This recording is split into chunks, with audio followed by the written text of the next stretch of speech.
வணக்கம் எல்லாருக்கும். Welcome back to my YouTube channel travel with Nagaveni.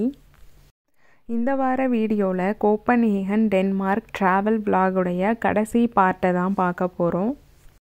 கடந்த 3 வாரமாக நான் போட்ட விலாகில் கோப்பன்ஹேகனில் நான் ஆஃப் டே என்னென்ன பிளேஸ் எல்லாம் பார்த்தேன் அப்படிங்கிறத தான் பார்த்துருந்தோம்.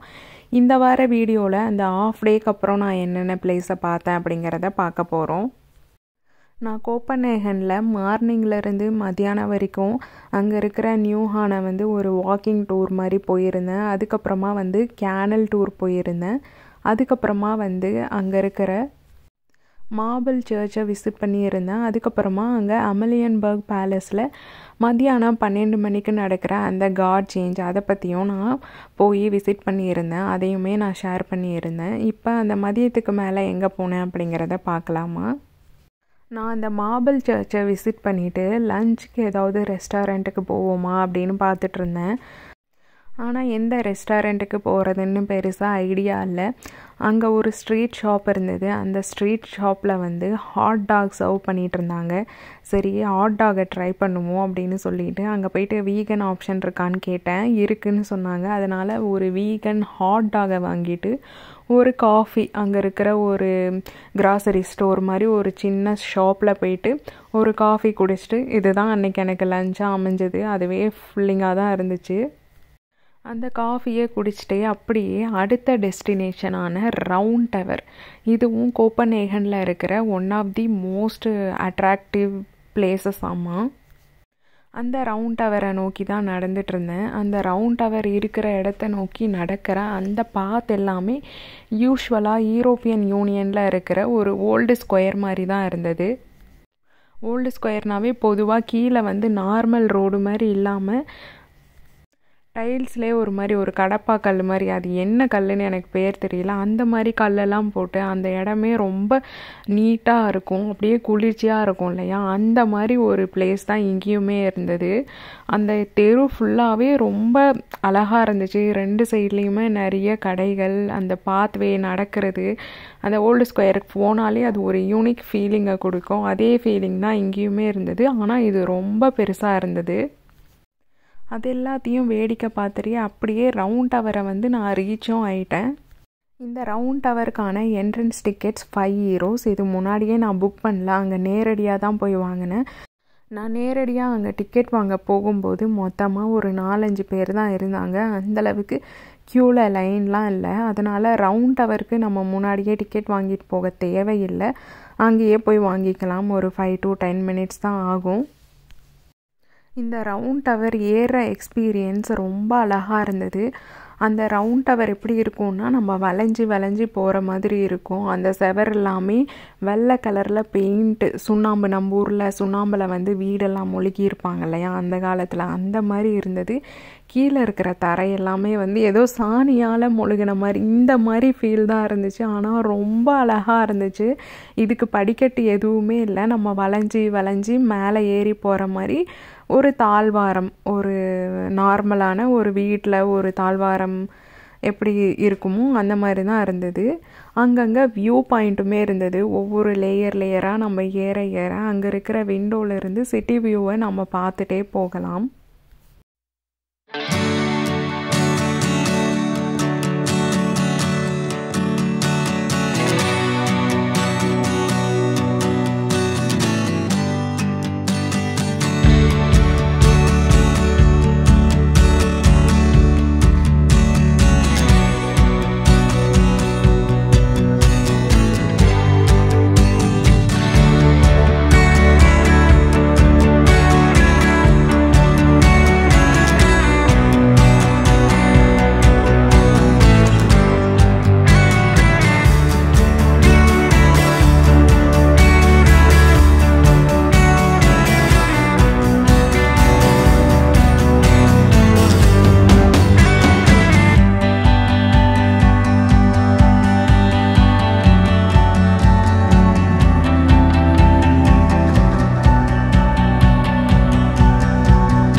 இந்த ரவுண்ட் டவர் எப்படி இருந்ததுன்னா, கடைசியாக நம்ம அந்த மொட்டை மாடியை போய் ரீச் ஆகிற வரைக்குமே ஒரு மாதிரி தாழ்வாக ஸ்டெப்ஸ் எதுவும் இல்லாமல் இருந்தது. ஆனால் அந்த மொட்டை மாடி கடைசியாக அந்த பால்கனி மாதிரி ஒரு விஷயம் இருக்கும் இல்லைங்களா, நமக்கு வியூ பாயிண்ட்டை பார்க்குறதுக்கான ஒரு இடம். இப்போ நம்ம பார்க்குறோம் இல்லையா, இந்த இடத்த ரீச் ஆகிறதுக்கு கடைசி ஃப்ளோர்லேருந்து நம்ம ஸ்டெப்ஸில் ஏறுற மாதிரி இருக்கும், சின்ன சின்ன ஸ்டெப்ஸு. அந்த ஸ்டெப்ஸில் நான் இப்போ ஏறி வந்ததையும் நீங்கள் பார்த்துருப்பீங்க.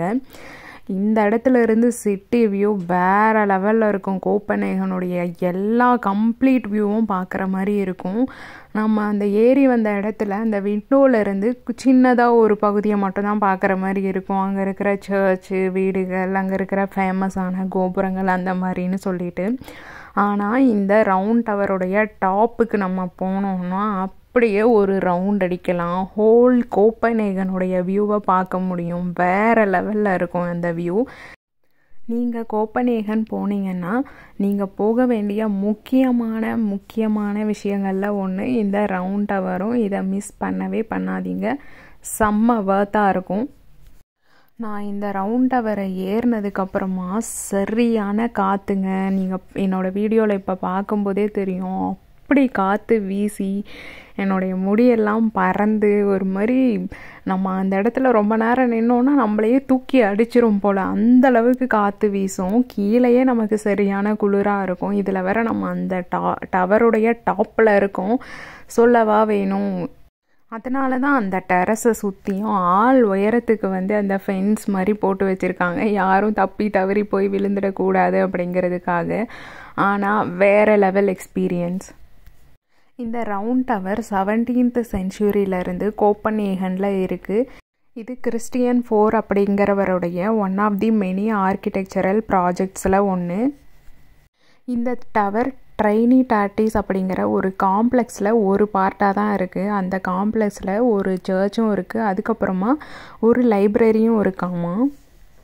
யூஸ்வலாக ஏதாவது ஒரு சிட்டிக்கு போனோன்னா அங்கே ஒரு ஃபேமஸ் கெத்தட்ரல் இருக்கும், அது பக்கத்துலேயே ஒரு பெல் டவர் அந்த மாதிரி இருக்கும். இந்த இடத்துல தான் நான் சொன்ன மாதிரி அந்த காம்ப்ளெக்ஸ் கூட சேர்ந்து இந்த டவர் இருக்குது. இந்த டவர் தனியாக அந்த சாப்பலுக்கு பக்கத்தில் கிடையாது. இது நீங்கள் அந்த இடத்துல இருந்து பார்த்தீங்கன்னா தெரியும், அதெல்லாம் ஒரே கேப் எதுவும் இல்லாமல் கட்டியிருப்பாங்க, ஒரே நேர்கோட்டில் இருக்கிற மாதிரி. அதுக்கப்புறமா இந்த ரவுண்ட் டவரில் ஏறும்போது நமக்கு மூச்சு அரைக்குது அப்படின்னா அந்த விண்டோக்கு பக்கத்தில் உட்கார்ற மாதிரி ஒரு செட்டப்புமே இருக்கும் அந்த விண்டோக்கு கீழே. ஸோ அந்த இடத்துல உட்காந்து நம்ம கொஞ்சம் நேரம் வேடிக்கை பார்த்த மாதிரியும் இருக்கும், அப்படியே இலைப்பாறின மாதிரியும் இருக்கும். ஒரே மூச்சாக நம்ம அந்த டவரை ஏறணும் அப்படிங்கிற அவசியம் கிடையாது. நான் அந்த டவருடைய டெரஸில் இருந்து சிட்டி வியூவை பார்த்து ஒரு 30 மினிட்ஸ் அங்கே ஸ்பெண்ட் பண்ணிவிட்டு அடுத்து கீழே இறங்கி வந்துட்டேன். அப்படி இறங்கி வரும்போது அந்த டவர்லையே ஒரு பார்ட்டில் ஒரு ரூம் மாதிரி இருந்தது. அந்த இடத்துல ஒரு எக்ஸிபிஷன் மாதிரி இருந்தது. சரி, நம்ம அங்கே போயிட்டு கொஞ்சம் நேரம் ரிலாக்ஸாக உட்காருவோம், அங்கே என்ன தான் டிஸ்பிளே பண்ணுறாங்க அப்படின்னு பார்க்கலான்னு போயிருந்தேன். அங்கே எந்த மாதிரி டிஸ்பிளே வச்சுருந்தாங்கன்னா, இந்த பவளப்பாறைகள், இதெல்லாம் நம்ம ஸ்கூல் புக்கில் படிச்சிருப்போம் இல்லையா, அந்த பவளப்பாறைகள் எப்படி உருவாகுது அப்படிங்கிறதுக்கான ஒரு ப்ரெசன்டேஷன் மாதிரி, ஒரு மல்டிமீடியா மாதிரி அங்கே போயிட்டே இருந்தது. அங்கே நிறைய சேர்ஸும் போட்டு வச்சுருந்தாங்க, வேணுங்கிறவங்க அதை உட்காந்து எவ்வளோ நேரம் வேணாலும் பார்க்கலாம். நான் அதையெல்லாம் கொஞ்சம் நேரம் நின்று வேடிக்கை பார்த்துட்டு இருந்தேன். அதுக்கப்புறமா அதுக்கு பக்கத்துலேயே இன்னொரு டிஸ்பிளே வச்சுருந்தாங்க. அங்கே நிறைய பேர் அவங்க பவளப்பாறைகளை வரைவாங்க போல். குட்டி பசங்க வரைவாங்களா இல்லை பெரிய ஆளுங்க வரைவாங்களான்னு தெரியல. அங்கே வரைகிறதுக்கான அந்த ஸ்கெட்சு, அதுக்கப்புறமா அந்த வரைகிறதுக்கான பேப்பர் அப்படின்னு சொல்லிட்டு எல்லாமுமே அந்த இடத்துல இருந்தது. நிறைய பேர் அதை வரைஞ்சி அந்த இடத்துல ஒட்டி வச்சுருந்தாங்க, ஒவ்வொருத்தரும் அவங்களுடைய கற்பனைக்கு ஏற்ற மாதிரி.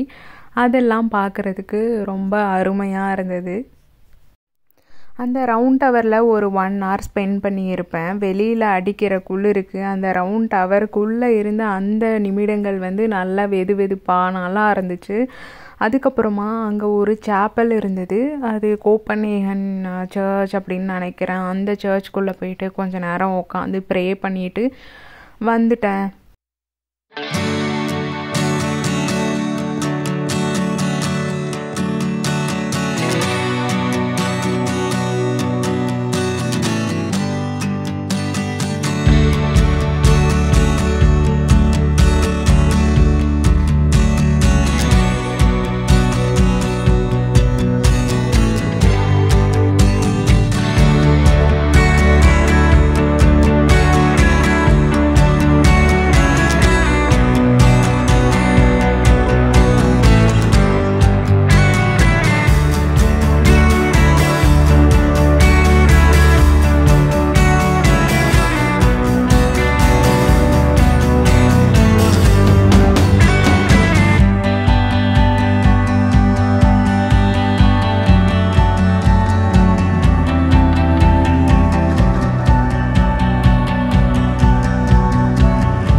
ரவுண்ட் டவர்லேருந்து வர்றதுக்குள்ளேயே 3 மணிக்கு மேலே ஆயிடுச்சு.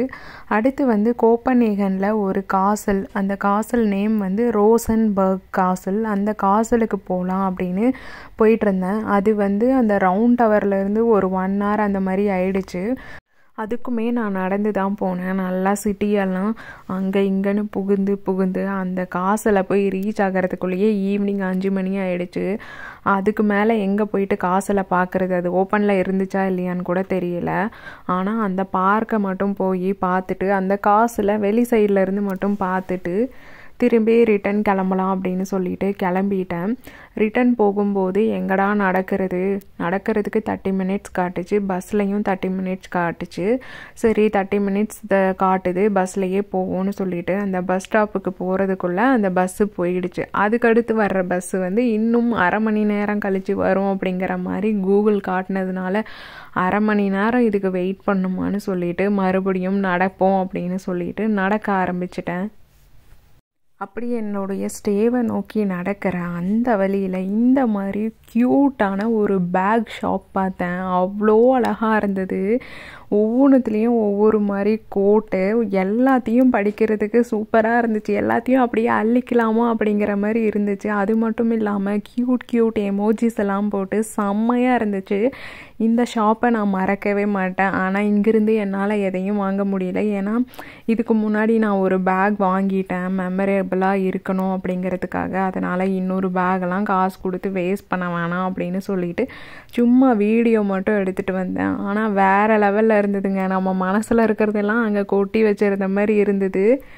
இந்த மாதிரி இந்த சின்ன யூனிக்கான ஷாப்ஸ் அதெல்லாம் வேடிக்கை பார்த்துட்டு அங்கே ஒரு மாலுமே இருந்தது. அதில் போயிட்டு கொஞ்ச நேரம் எல்லாத்தையும் வேடிக்கை பார்த்துட்டு அதுக்கப்புறமா என்னுடைய ஸ்டேவை போய் ரீச் ஆகிட்டேன். இப்படி தான் அன்னைக்கு முதல் நாள் கோப்பன்ஹேகனில் என்னுடைய ட்ரிப் முடிவுக்கு வந்தது. அடுத்த நாள் மத்தியானம் எனக்கு போஸ்னானுக்கு ரிட்டர்ன் ஃப்ளைட்டு. அதனால் அடுத்த நாள் காலையில் எந்திரிச்சு நான் ஸ்டே பண்ணியிருந்த அந்த ஹாஸ்டல்லையே ஒரு ரெஸ்டாரண்ட்டுமே இருந்தது. அதில் போயிட்டு ஒரு ஹாட் சாக்லேட் குடிச்சிட்டு அடுத்து ஏதாவது அந்த ஆஃப் டேயில் பார்க்க முடியுமா அப்படின்னு யோசிச்சுட்டு இருந்தேன்.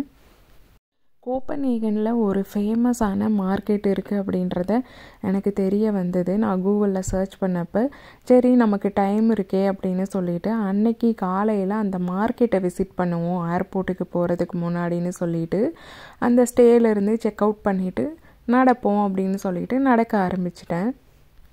நான் ஸ்டே பண்ணியிருந்த ஹாஸ்டலில் இருந்து அந்த மார்க்கெட்டுக்கு நடக்கிற அந்த வழியில் பார்த்த பில்டிங்ஸ்லாம் வேறு லெவலில் இருந்தது. நல்ல ஒரு ப்ளசண்ட் எக்ஸ்பீரியன்ஸாக அமைஞ்சது. அது மட்டும் இல்லாமல் கோப்பன்ஹேகன் எதுக்கு ஃபேமஸ்ன்னா இந்த சைக்கிளுக்கு ஃபேமஸ்ஸு. அதை வந்து பைக் அப்படின்னு தான் சொல்கிறாங்க இந்த ஊர்லெல்லாம். எல்லாருமே பைக் வந்து ஓட்டிகிட்டு இருந்தாங்க. கும்பலாக ஓட்டிகிட்டு போகும்போது நம்ம ஊர்லெல்லாம் ஏதோ வந்து ரேலி போகும்போது அவ்வளோ பேர் சேர்ந்து ஓட்டுவாங்க இல்லையா, அந்த மாதிரி ஒரு ஃபீல் வந்தது. ஆனால் இங்கே யாரும் ரேலியெல்லாம் போகவே இல்லை. எல்லாரும் அவங்கவுங்க சொந்த தேவைக்காக ஒரு வேலைக்கு போகிறது அந்த மாதிரி தான் போயிட்டுருந்தாங்க. அதுக்கு அவ்வளோ பேர் வந்து பைக் யூஸ் பண்ணுறாங்க அப்படிங்கிறதே ஆச்சரியமாக இருந்தது. கோப்பன்ஹேகன் வந்து பைக்குக்கான சிட்டி. அம்மா எங்கே பார்த்தாலும் மோஸ்ட்லி பைக் ஓட்டிகிட்டே இருப்பாங்க எல்லாருமே. அது வந்து சூப்பரான விஷயம் இல்லையா.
அது எல்லாத்தையும் வேடிக்கை பார்த்துட்டு அப்படியே அந்த மார்க்கெட்டை வந்து ரீச் ஆகியாச்சு.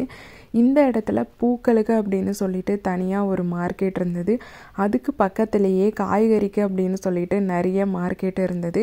அந்த காய்கறி மார்க்கெட்டில் நம்மளுடைய இந்தியன் வெஜிடபிள்ஸ், நான் இங்கே போஸ்டானில் பார்க்க முடியாதது, வேறு கண்ட்ரியில் பார்க்க முடியாத அந்த வெஜிடபிள்ஸ் நம்ம ஊரில் இருக்கோம், அவரைக்காய், கத்திரிக்காய், இதெல்லாம் பார்க்கும்போது ஒரே குஷியாயிடுச்சு. நம்ம நாட்டு கத்திரிக்காய் வந்து கோப்பன்ஹேகனில் இருக்கே, அவரைக்காய் இருக்கே அப்படின்னு சொல்லிட்டு செம்மையாக எக்ஸைட்மெண்ட்டோடு எல்லாத்தையும் பார்த்துட்டு இருந்தேன்.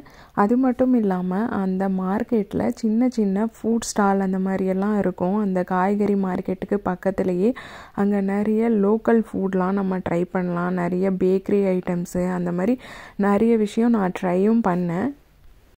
அதில் நான்வெஜ்ஜில் ஃபிஷ் கேக் அப்படின்னு ஒன்று ட்ரை பண்ணேன். அது ரொம்பவே நல்லா இருந்துச்சு. நான் இதுக்கு முன்னாடி ஃபிஷ்ஷில் கேக்கெலாம் பண்ணுவாங்களா அப்படின்ற ஒரு ஐடியாவே இல்லை. அங்கே போய் பார்த்ததுக்கப்புறம் சரி இதை ட்ரை பண்ணுவோன்னு பண்ணதுக்கப்புறம் அது ஒரு நல்ல எக்ஸ்பீரியன்ஸாக அமைஞ்சது. அதுக்கப்புறமா வெரைட்டியான காய்கறிஸ் அப்படின்னு சொல்லிட்டு நிறைய விஷயங்களை எனக்கு எக்ஸ்ப்ளோர் பண்ணுறதுக்கு அது ஒரு வாய்ப்பாக அமைஞ்சது அன்னைக்கு. இந்த மார்க்கெட்லாம் எக்ஸ்ப்ளோர் பண்ணிவிட்டு சரி நம்ம ஏர்போர்ட்டுக்கு கிளம்புவோன்னு சொல்லிவிட்டு அந்த மார்க்கெட்டில் இருந்து ஒரு 500 மீட்டர் டிஸ்டன்ஸில் நமக்கு மெட்ரோ ஸ்டேஷன் இருக்கும். அந்த மெட்ரோ ஸ்டேஷனை வந்து ரீச் ஆகியாச்சு. அந்த மெட்ரோ ஸ்டேஷன் வந்து ரொம்ப ரொம்ப பெருசாக இருந்தது. கீழே 2 ஃப்ளோர் இறங்கி வர்ற மாதிரி இருக்கும். ஃபைனலாக அந்த டிரைவர் இல்லாத மெட்ரோவில் வந்து போர்டும் ஆகியாச்சு. இங்கே செக்யூரிட்டிஸும் இருப்பாங்க, ஆனால் செக்லாம் பண்ண மாட்டாங்க நம்மக்கிட்ட டிக்கெட் இருக்கான்னு சொல்லிட்டு. எப்போயாவது செக்கிங் வந்து மாட்டினோன்னா முடிஞ்சிடும்னு நினைக்கிறேன். அதனால் கண்டிப்பாக டிக்கெட் வச்சுருக்கணும்.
இந்த மெட்ரோவில் நம்ம போகிற அன்னைக்கு ஈவினிங் தானே போனோம், ஒரு 5 மணிக்கு மேலே. அதுக்குள்ளே இருட்டு கட்டுனதுனால நம்மளால் அந்த சிட்டியை வந்து பெருசாக பார்க்க முடியல. ஆனால் திருப்பி ரிட்டன் வர அன்னைக்கு பகலில் போனதுனால அந்த ஊருடைய அந்த ரெசிடென்ஷியல் சைட்லாம் பார்க்குறதுக்கு ஒரு வாய்ப்பாக அது அமைஞ்சது. ரொம்ப அழகாக இருந்துச்சு அந்த ஜேர்னி.